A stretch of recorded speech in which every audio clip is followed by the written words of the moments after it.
I remember seeing Aron there. And I don't think she probably even remembers me, but we were both extremely raw. And so memories like that stay in your mind. And many years later, when I continued to stay in Al-Anon, I went to some assemblies in Red Deer, and lo and behold, there was Aron.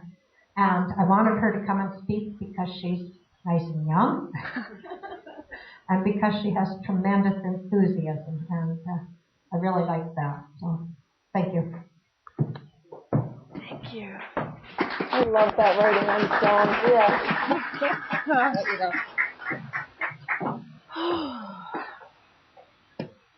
Hi, everybody. My name is Aron, and I'm a grateful member of the Worldwide Fellowship of Al-Anon. It always takes me a few minutes to surrender my own will and let God take over. I'm just as stubborn as most of you alcoholics. I want it to be my way. And when I get in front of the microphone, I can hear myself, and I really like it. But I've learned through this program that it's God's will, not mine. And I love Step 11, and I need to pray for knowledge of His will for us. Not just me, but us in this whole room. So for those of you AA people who have never heard an Al-Anoner before, I hope that I can give you a piece of the program and show you that we're not crazy black belts.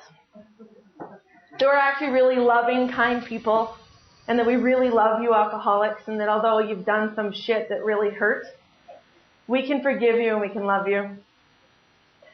So the way for me to surrender my will is to always get into literature. So I'm going to read you today's reading from Hope for Today, which is a daily reader for adult children of alcoholics. And God's perfect all the time. Willingness to grow, and today's reading is about willingness. Miracles happen in Al-Anon, but they didn't happen by magic.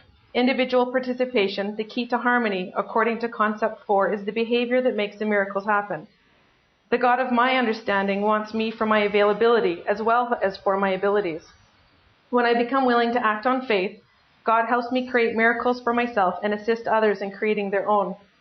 I was in Al-Anon for a while before I started to think of doing service. I knew it would help me, as so many other members had attested, but my biggest fear is that I wouldn't do my job perfectly. Easy does it, my sponsor told me. Keep it simple. With her support, I began slowly. I chaired meetings, greeted newcomers, and answered the district telephone line. The simple acts connected me with the Al-Anon program and with the recovery to be found there. After a few months, I was ready for more. I began attending district and area meetings with my sponsor. We would have lunch afterwards, and these Saturdays have become our special time together. When my home meeting needed a group representative, I volunteered. Recently, I was asked to serve as the area literature coordinator. Along this path, I discovered that the secret to successful service is to perform it according to the suggestions set forth in our 12 traditions and 12 concepts of service. There's no guesswork when I read the Al-Anon Alateen Service Manual. The biggest gift of service is that it helps me too. Giving the program away is an affirmation that I have some program to give. Thought for the day. This is a thought that I use with me a lot. God doesn't call the qualified. God qualifies those who are called. Am I listening? Al-Anon believes that our benefits are measured by our willingness to share them with others, for we know we can never give as much as we receive. So with that, I'll begin my story, because I'm willing to share it, and it's my story. And when I'm up here for an hour, it's mine, and I get to tell you what I want. And nobody around here is going to say, no, that's not how it happened. And one time I shared in my hometown, and rumors happened, and it got back to my grandma. My grandma was so upset, and she says, Aron, that's not the way it happened. And I was really hurt, and for a while I didn't want to share after that, because I didn't want to hurt my grandma. And then I realized it's my story.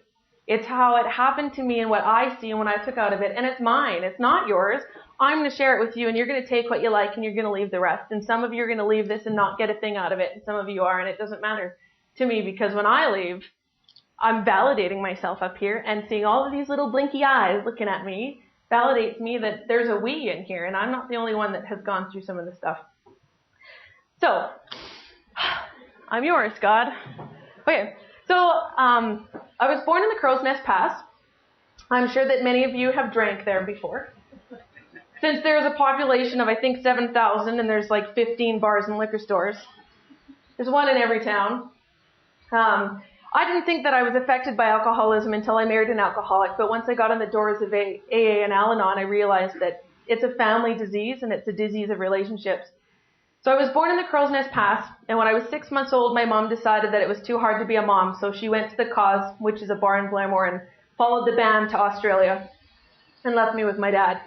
And she literally left me in a bucket seat, because at the time there was no car seats. It was like a bucket seat, and she left me on the table, and my dad was working that shift at the mine, and she left just before my dad came home, and my dad came home, and I'm sitting on the table in the seat, and he's wondering, what? Okay, whatever, and he dealt with it, and she never came home, and the long story short is he had to hire a private investigator to find her. How crazy is that? So my dad's a coal miner, and he's working shift work, and it's impossible to find daycare for when you're working night shift and day shift, and it's a small, crazy town, so he shipped me out to all the family. My grandma took me, my aunt took me, and they'd send me to Fort Macleod where my mom's family was, and I'd stay with them, and he decided that was crazy. He couldn't raise his daughter and have her everywhere. So he called his sister and said, I don't know what I'm going to do. And his sister, my aunt, said, well, they were living at the Y, my aunt and this lady. And she says, I know this lady and she's really good with kids. Maybe she'd come babysit for you. So she shipped this blonde, busty girl down to the mountains, and I now call her Mom. She tells me all the time that she got one paycheck and she spent it all on clothes, and so my dad owes her a pretty penny, but I thought it was a pretty good payment for her. So my dad gets this lady, and she comes and she babysits, and they fall in love, and they start having children, and they get pregnant right away. Actually, not right away. I was about 3. They got pregnant, and they had a baby, and she died 2 days after she was born. She was born with a hole in her heart. And looking back now, I can have a lot of compassion and empathy. When I was a child, I was very angry and resentful because I didn't have a mom. And then when I was really young, my new mom was heartbroken. And I can't imagine the heartbreak. Now that I'm a mom, I can not imagine it either. So they were kind of absent. I'm sure it's tough. And here I am, a little 3-year-old. Hello, love me. And they're grieving. They're grieving the loss of this baby. And then they got pregnant again, and they had my sister on my 4th birthday. I'm 4 years old. I'm really selfish. And you had this baby on my birthday? Hello! I hated her until she turned 18. And it wasn't so bad to have somebody to celebrate with. So when my sister was born when I was 4, they had 2 other kids between the time I was 4 and 6. So here I am at 6 years old.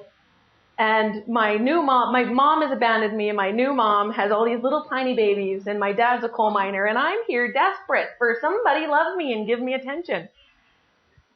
But my mom was busy. She couldn't. She had all these little people, and she expected me to be independent and take care of myself and help her out and do all this stuff, and I did. So my first exposure to alcoholics was a fantastic thing in my life. My grandpa had a heart attack when I was 6 years old. And drinking and smoking, and so he was working at the mine, and he wasn't allowed to work anymore. And my family decided that for the summer, let's get Aron to babysit Grandpa for the summer.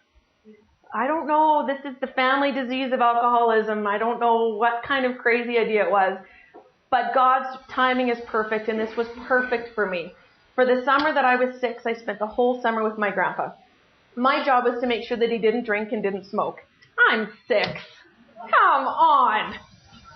So we go to the Bellevue Legion, and he has a beer and juice and a cigarette, and I have barbecued peanuts and orange crush, and to this day I still love barbecued peanuts and orange crush.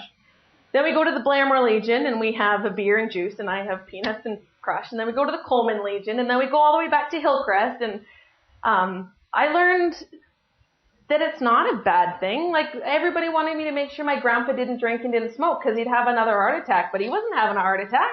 I got to hang out with this guy, and he was mine. Me and Grandpa all summer long went everywhere, and he talked to everybody, and everybody knew Pops. Everybody knew who he was, and everybody loved to talk to him. And I loved to spend the time with him.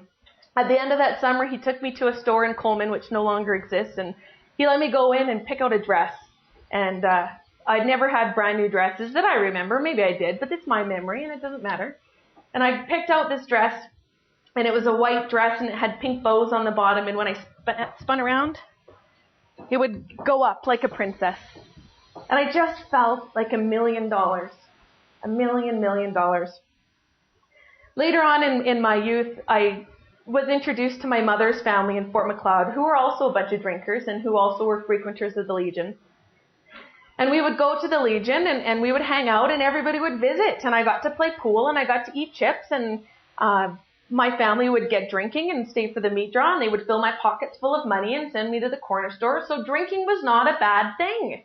It was wonderful. I got money and I got time and I got to hang out with all these people and there was lots of laughter and joy and we would dance and stay up all night and we'd go back to my grandma's house and they would give me chips and put me in front of the TV and pass out and I got the house to myself. This was not a bad thing for me. So my early exposure to alcoholism was not bad.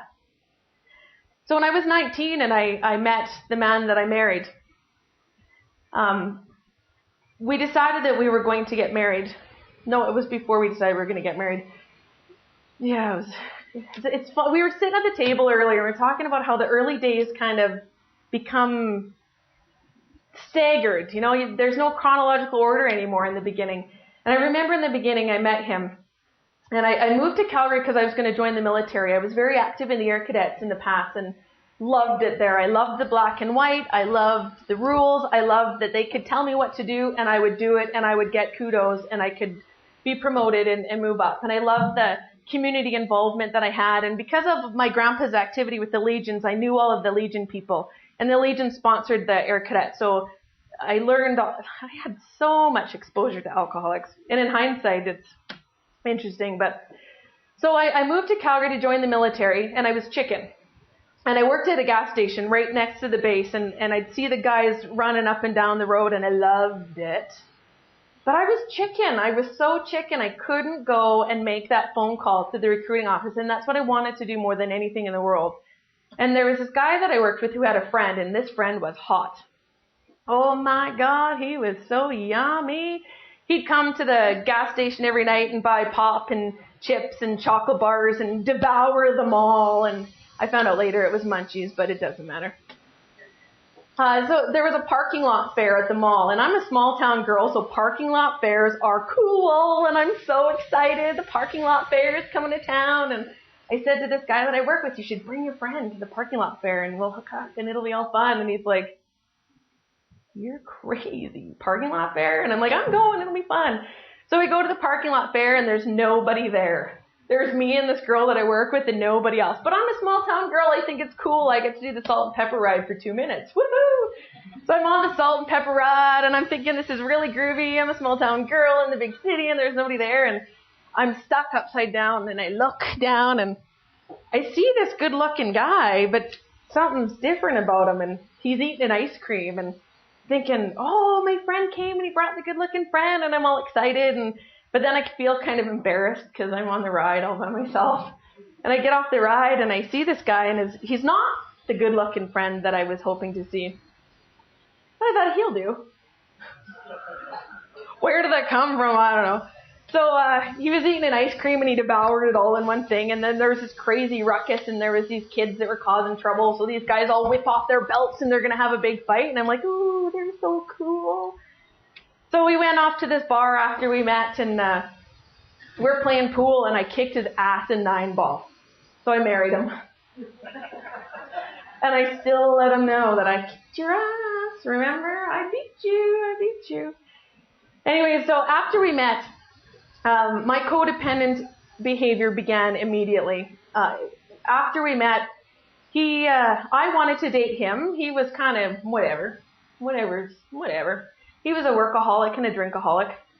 And so he was making these armor stands and he didn't have time to date because he needed to work. So I decided, well, I'll come work with you.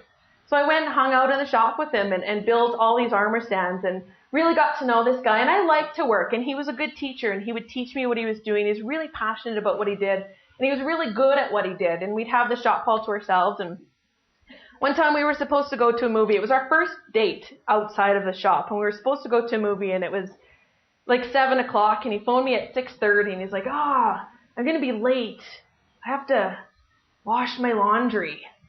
And I'm like, in my head, I was like, what? You should have, but you work. I get it. I tucked that away, tucked that anger in my back pocket and didn't even think about it. And So we're going to go to the late show at 9 o'clock instead of 7. He shows up at the house at 10 to 9, higher than a kite, drunker than a skunk, wearing wet pants. So he obviously washed his pants. He's like, you sure you want to go to the movie? And I'm like, yeah. So we go to the movie and he slept through the whole thing. And I was angry, but I tucked it away because he came to the movie. He showed up. He came. He likes me. I phoned my dad at one time and I said, Dad, you know, I'm concerned about this guy. I'd heard about alcoholics before, but alcoholics were the guys that drank the bottles with the paper bags over them, and they were under the bridges and they were dirty and stuff. And this guy worked. He couldn't have been an alcoholic, and I didn't really see him drinking too much. I saw him smoke a lot of pot, but I didn't see him drink. Well, I saw him drink, but it was only because he was thirsty. He used the excuses and the stupid, crazy stuff you put through your head. So I phoned my dad and I said, I'm not sure about this guy. You know, he smokes a lot of pot and he's never on time. But my dad's like, then what are you doing with him? And I said, well, I like his family. And that's the God truth. God works crazy ways. I fell in love with his family, and so I hang on to this guy. His family was a lot like me. He had siblings that were the same age as my siblings. So I'm the oldest, and when I moved to Calgary, I left my little 12 and 13 and 14-year-old siblings in the past, and I adopted his 12 and 13-year-old sibling.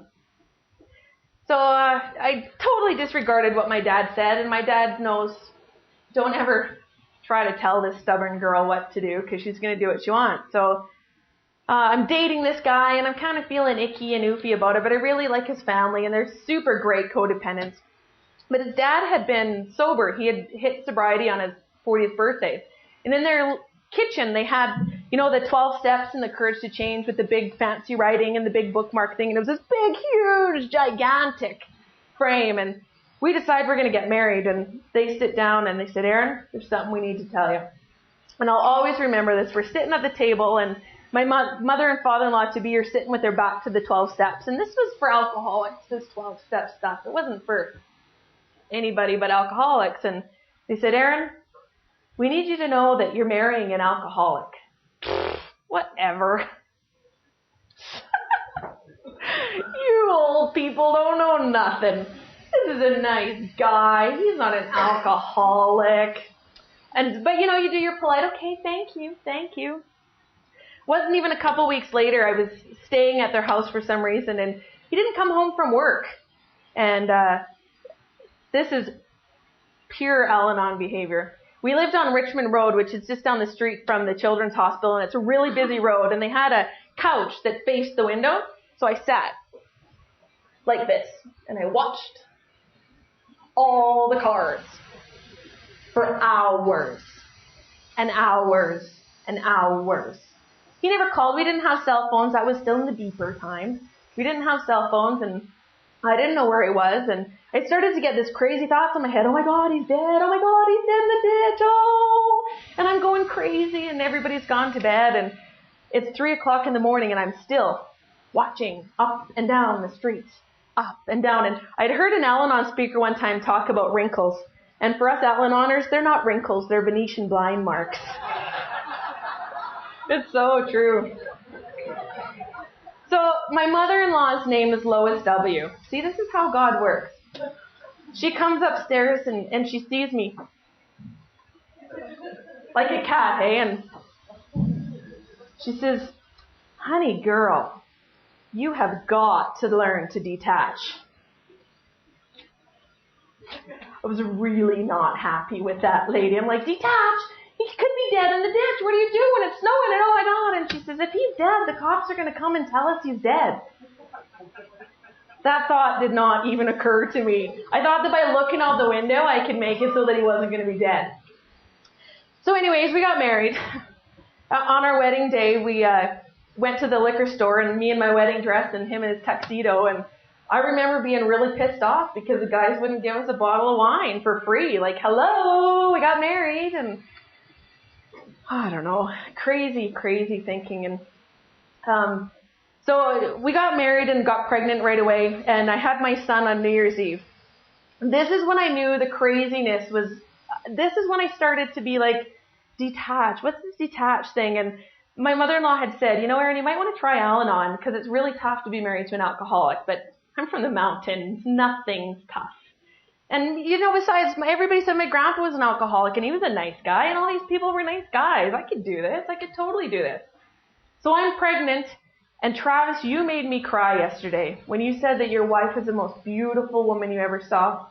My husband wouldn't touch my belly. He was never home. He told me I was gorgeous over the phone. But he wouldn't come home. He was not ever home. I found out later he was scared and he's fear motivated, and that's what he does. But there were so many times I'd be at home, and I'm excited to be pregnant. I'm excited to be giving this man a child and start a family, and he's not coming home. So I worked for a company, and I had a pager, and I had given him this pager, and I had seen the doctor, and there was something not right with the belly. And I phoned the doctor, and I said, I haven't felt the baby move all day. And the doctor says, well, I think you better come into the hospital. We better check it out. So I paged my husband with the 911, come home. And he comes home, and he walks into the kitchen. He's going to make himself a snack, and he cracks a beer. And I was like, Bri, the baby's not moving. He's like, oh, yeah. Mm-hmm. So what did you do? I'm like, Ryan, we got to go to the hospital because there's something wrong. He's like, oh, can't I eat first? And I'm like, oh. So we go to the hospital, and it turns out that there's something wrong, and so they need to induce labor, and he slept. There's a couch in the labor room, and he slept the whole entire time. I was so upset. So we had the baby on the morning of New Year's Eve, and I was sure that now we had a baby, things were going to turn around. Things were going to turn around. We had a baby. He would have to care for this baby. He would get it. He would get it together. God would not bring a baby into a family without a dad. It just wouldn't happen. So I said to him, he was going to go. It was his grandmother's 85th birthday that day also. So he was going to go, and he was really excited, and he's going to give everybody cigars, and he would be back at midnight. So this is some more evidence of the craziness that us Al-Anoners do before we find the program. I'm looking at the clock, and it's 10 to midnight, and he's not here yet. The baby's almost 18 hours old by now, and I've been by myself in the hospital all day. It's New Year's Eve. Everybody's out and about, and I'm looking at the clock, and he's not there. It's 12 o'clock, and he's not there. It's 12:15, and he's not there. And I'm thinking, surely he'll come. He'll come. 1 o'clock, he comes in. And I look at the clock, and I was like, you're late, and I'm livid. I'm livid. I'm bringing in the new year with this new baby by myself. He's like, oh, no, my clock says it's only 11:30. It's like, oh, silly me. Oh, put that anger in my back pocket and completely forgave him and let it go. He showed up. He was there. That's all I wanted. So somewhere along there, somebody had led me to an Al-Anon meeting. I don't remember how it happened. It was somewhere in there. And I went to an Al-Anon meeting, and there was a guy at this meeting, and he shared his story, and he said that his wife drank for 20 years, and he didn't know because she was a closet drinker, and she would drink in the basement, and he had no clue until one time he found her passed out literally in the closet. And I was like, come on, how can you not know? But God puts mirrors in front of you all the time, and I am in the world as the world is in me. And when I saw that, it stuck. How could you not know for 20 years? So I went to this meeting, and I didn't get what I wanted. And I, like many of you AA people, we go back out in the world and deal with the insanity. We had this baby, and he was really colicky and crying, and I'm miserable because I've got a husband that doesn't come home, and he loves to work, and he loves to drink, and he loves to party. And I have this little baby in a car seat one time, and he did the 3 o'clock in the morning call, come and get. I don't know what it was, and it was 8 o'clock at night, call and come get me, and I'm pissed off. So I put the baby in the car seat, and we go over to this place and get him, and he's so drunk, he's fallen into the closet, and he's picking up the shoes, and he's just, let me carry the baby. I'm like, no, you get your shoes. He's got 2 different shoes, and they're both the same foot, and he's holding up the elevator, and let me carry the baby. And I'm livid. And this time I didn't put it in my pocket. I thought, I'm not accepting this craziness. And we go home, and there was physical abuse in our relationship, but the physical abuse was started by me. I was the first one to do the first physical abuse. I was so angry with him. I pushed him, I slapped him, and I didn't kick him, but damn it, did I ever want to. I wanted to kick some sense into him. He has this wife and this baby, and he's just not getting it. But I would not share this stuff with anybody. None of my friends knew. God forbid I share this with my family because they'll judge him. And I loved him. I didn't want my family to hate him. I didn't want them to tell me to leave him. I didn't want them to tell me he was a bad man, because he wasn't. He did dumb things and he got drunk, but I really, really loved him. And I had faith that it would be okay. So I had an inkling that I was pregnant again. And I got down on my knees and I said, please, God, give me stomach cancer instead. Twisted bowel, anything. I don't care, but I don't want to be pregnant. And I took that pregnancy test and I wept. And I phoned my dad and I said, Dad, I'm pregnant. And my son isn't even a year old at this time. And my dad said, oh, Aron. And it broke my heart that my dad thought that way. That I was bringing another child, and my dad knew. Even though I didn't say anything, my dad knew how crazy it was. And I didn't say anything, but he knew. So we had this baby, and she was the most beautiful, beautiful thing ever. And Ryan came home. He was home while I was pregnant. He was home when she was born. He fed her. He carried her. He bathed her. He sang to her. He was everything that I knew he would be. And I knew that it was okay. It was okay that he drinks because he's home. And Katie was this beaming smile. And she had these locks of hair, and she was just this walking smile. And she's still a walking smile, and she's just so happy. And Ryan was happy. And I knew it was okay. I knew it was okay. I could do this. And then he went to work, and he didn't come home for a week. And then that phone came to me, and it dialed itself. And on the other end was Al-Anon. How I made that phone call, I have no idea. And I wept, and this lady said, well, maybe you'd like to come to a meeting. So I have this brand new, beautiful, smiling girl, and I go to a meeting, and I love Al-Anon. It's so full of caretakers. I am completely exhausted and bankrupt, and all of these women pick up my baby, and they pass her around, and they cuddle her, and I shared, and I shared, and I wept, and I wept, and I shared, and I shared, and I wept, and I wept. And the whole time I was on mat leave, I just did meeting after meeting after meeting, and I never read any books. I read the pamphlets that they gave me, and I didn't take any books. I didn't need the books. I just needed to share, and you guys just needed to hold my baby for me and help me feel sorry for myself. And somewhere in the opening it says, changed attitudes can aid recovery. Cool. I'm going to change my attitude so that he'll recover. Nice. So we went to the Pass for a wedding, and at the time they were renovating the mall, and my husband decided that, you know what, we'll move to the Pass. You can be closer to your family, and I'll be away from all those guys that drink and drug, and we'll move to the Pass. And somewhere in there, he had done the 90 meetings in 90 days, and God put people in his life, but that's his story, not mine. So we'd had a little taste of program in its dysfunctional early beginning somewhere. So I knew that, yeah, we just need to get away from all those people.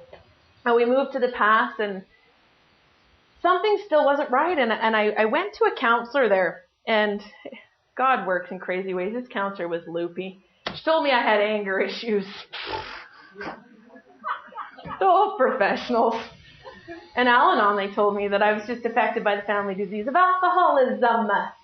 So I was really not cool when I didn't find a group. I was afraid to go to Al-Anon in the past because that's where I was from. I was afraid of the people that were going to be in the group and in the meetings. And I didn't want them to know that I grew up to marry an alcoholic. And I didn't want them to know that Pops' granddaughter couldn't handle life. So I didn't go to a meeting. But when this counselor told me that I had anger issues, I was cheesed off at her. And I'm like, I'll show you. I'm going to go to Al-Anon and prove I don't have anger issues.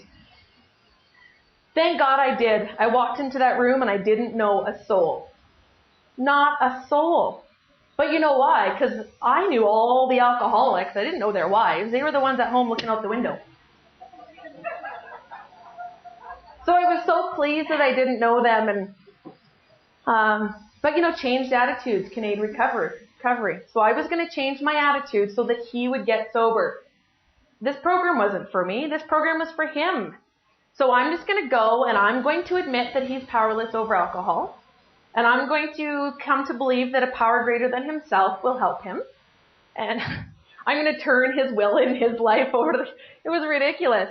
But you know what? It doesn't matter what gets us through the doors. It does not matter. I got through the doors and I kept going.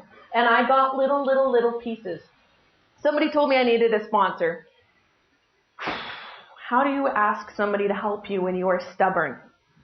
I couldn't do it. I knew somebody that I thought I would love to have my sponsor. God works. God works in great ways. She phones me one day and she says, "Hi, Aron. It's Mrs. Sponsor Lady. I'm just wondering, do you have a sponsor?" What do I say? Do I say yes and lie? Or do I say no and admit I don't have a sponsor? I thought I had the program of honesty, whatever, I'll take a risk. I said, nope. She said, "Well, would you be willing to let me stand in until you find one?" Oh, thank you, God. Yes, I would.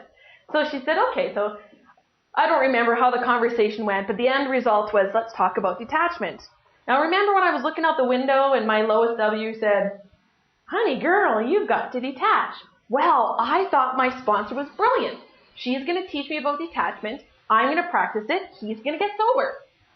I can do this. Let's talk detachment. And I'm really excited now that I get to talk with a sponsor about this. And so we talked about detachment. And now that I've been in the program a couple of 24 hours, I have a great acronym for detachment.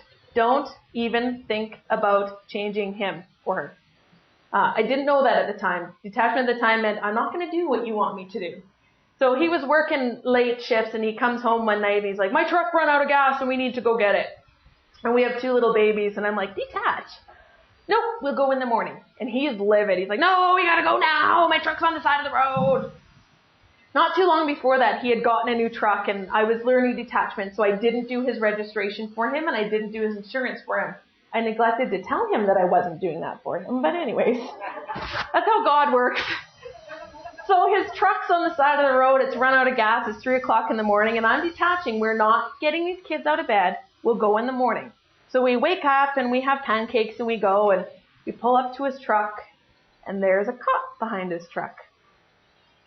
Ooh, what's God got in store for us today? I'm detaching and God's going to make him sober. I'm so excited. This is an exciting day and I can't wipe the smile off my face and he's cheesed off. The cop's there and he's sure he's going to jail. So he gets out of the car and he goes over to his truck and the cop's like, "Is this your truck?" Yep. License and registration. And what happened between him and the cop is his story, not mine. I'm sitting in the car and my kids are so excited. Look at the cop with daddy and look at his cool car and the lights. I'm like, yeah, isn't it cool? It's wonderful. So my husband comes and he's black. Not black as the color, but black and blank and angry and insane. And I'm not sure what's going on, but I'm going to detach. It's not my problem. He says, "The cop's going to give me a $7,000 fine because there's no insurance and I don't have registration and he's going to take me to jail and blah, blah, blah." It's like, oh, that's nice. I'm going to detach. I'm going to detach. You're going to get sober. La. I don't even care that he's not in a good place. So to make a long story short, he ended up in the psych ward of the Lethbridge Regional Hospital that night. He decided that he wasn't going to he wasn't going to pay the fine. He was going to go to jail, so I might as well drop him off at the cop shop. Actually, he had left. He started walking up the street, and the kids and I decided we're going to wait for the tow truck to come and get Daddy's truck. Because we're crazy, us Allen honors. And so I did, and the cop came over to my car, and he says, "Mrs. Walsh, your husband's walking up the road. Are you okay with that?" I'm like, "Oh, yeah, he'll be fine." He's like, "You're just going to let him walk?" And I'm like, yeah, he'll call. So I left. The tow truck came and I went back to my dad's and had lunch. And he calls me from Coleman. He says, "You can come and get me. I'm not mad anymore." But I knew my higher power was guiding me where I couldn't guide myself. And the higher power said, "Leave your children with your dad and go see your husband." So I went and I picked him up and he's like, I'm sorry. And we're driving through and the cop shop's in Blairmore. And we're just getting ready by that center access. And he says, "You know what? You might as well take me to the police station because I know I'm going to jail." And I'm like, okay, turn into the cop shop because I'm going to detach and he's going to get sober. So we get into the parking lot and he says, "Tell my kids I love them."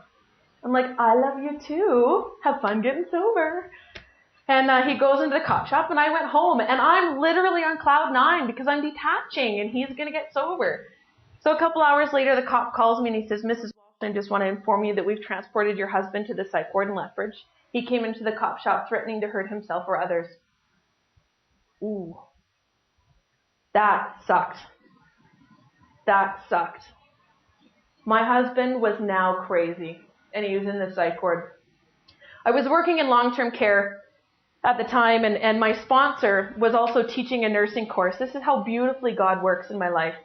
She was teaching a nursing course, and she was my sponsor, and I was a little bit late from all the other people, so I had her all to myself, and I would show up for my course, and she would teach me something about nursing, and then we would talk. And thank God. So I would say, oh my God, the doctor wants to put him on these antipsychotic drugs, and he's a drug addict. What are they doing? It's crazy. And she's like, that's not your business. You have to trust God. You have to trust that your husband has a higher power too. So the condition of his release was to go to a treatment center. And he went to the treatment center, and part of that treatment meant that I had to go to the family program too. And I was sharing with Betty and Al today. I forgot about that, going to the treatment center. I was mad. I go to this treatment center, and I'm validated. I'm going to be mad for a week because he's not coming home, and he's not being a dad. He got himself in the psych ward. He's the addict, and I have a right to be mad. And the counselors there were like, you got to get over this. Like, you have a part to play in this too. I'm like, whatever. So anyways, I'm going to fast forward a million years because I didn't get it. I kept going to Al-Anon. Thank God AA opens their doors for Al-Anoners for open meetings. My sponsor suggested that I go to AA meetings. And I did. My meeting was at 6:30 till 7:30, and then the AA meeting was at 8. So we would have our meeting, and we'd walk across the parking lot to the AA meeting. And I'm so happy you two are front and center. I'm really happy that you guys are front and center. I would go to that meeting, and I knew people in that meeting. I served those people. I knew what they liked to drink. I knew how to flirt with them. I knew how to get tips from them. I knew what made them tick. But holy hell, seeing some of these people who were hardcore drunks in my mind, seeing just, coal miner, bottom of the rung in my mind. I've been around long enough now that I know that wasn't pretty low. Seeing these people that got it together and hearing them share how hard it was to get it gave me a little bit of more empathy and compassion for this man who I loved that was a slave to the alcohol. I was 7 years in the program before I realized that I'm powerless over alcohol. I was trying to get my man sober. I did everything. I did all of my steps. I got into service. I learned the traditions. I learned how to apply the traditions to my life. I learned how to detach. I left him. I went back to him. I moved. I didn't move. I got busy and all of these things, and he wouldn't get sober. And a couple of years ago, I said to another sponsor, I moved back to Calgary, and I said, what am I doing wrong? She said, Aron, you're powerless over alcohol. Your life has become unmanageable. And it was, because I was trying to make him sober. I was trying to make him into the man I thought he should be. He didn't like that. He wanted to drink, and he wanted to drug, and he never came home. And I got mad. So my higher power is telling me to not talk about him anymore. So I'm going to listen. Maybe. My will still creeps in there a little bit. I got really busy in service, and I went to, so our districts are the same as AA. I went to Red Deer, and they have the area stuff, and they needed a public outreach coordinator. And I had no intention at all of going into area service, and somebody who had heard me share at a meeting once came up and whispered in my ear and said, Aron, if I put your name up for public outreach coordinator, would you let it stand? I'm like, no. But as soon as she left, my heart, pumpity. I'm like, public outreach at the area. Oh my God, she thinks I can do it. And I could not think of anything else. And somebody had said, if you have that pitter patter, that's God calling, and you're responsible to answer. So I went back to her and I said, you know what? I'll let my name stand. And if I'm meant to be public outreach, our group conscience, our higher power as He expresses ourselves in our group conscience will make that choice. I'll be willing. It's up to God. So we had elections all day, and everything went to unanimous, or to vote 2, vote 3, vote 4. When I went up, I had to do my little blurb, and I don't even know what I said, but it was unanimous. And as soon as I got elected, I thought, Our program is based on attraction rather than promotion. Shoot. I hit the books. I hit the steps. I stopped trying to fix him, and I tried to make myself the best representative of this program that I could. I tried to attract people to my serenity and my recovery and not try to promote Al-Anon as it is. I wanted to show people that it was okay to love an alcoholic and hate the disease and love a man that I don't live with who's still out there drinking to this day, who is right now carrying around an alcoholic suitcase. I loved that yesterday. An alcoholic suitcase garbage bag of clothes and a dog. That's all he has. That's all he has. This is my husband, the father of my children. That's all he has. But you know what? I've been in the program long enough, and my children get it through osmosis. My 12-year-old son says to me the other day, Mom, do you think Dad's going to get it? And I said, you know what, buddy? I really think he will. You know why? Because I was at a Medicine Hat Roundup one time, and I heard an AA guy say, the most important person in the program is the guy who hasn't hit the doors yet. And I know absolutely, because I have been to a lot of AA meetings, that you guys will find him. I know you will. Why? Because I believe in this program, and I believe in my higher power, and I believe that pitter-patter deep inside of me that says, don't give up. Don't give up. And I won't give up, just for today. So I'm divorcing him to protect myself because he's drinking and he's driving. And yeah, he wants to light up his truck so that he gets insurance money. It's that crazy. That crazy. We just sold a property. God works in crazy ways.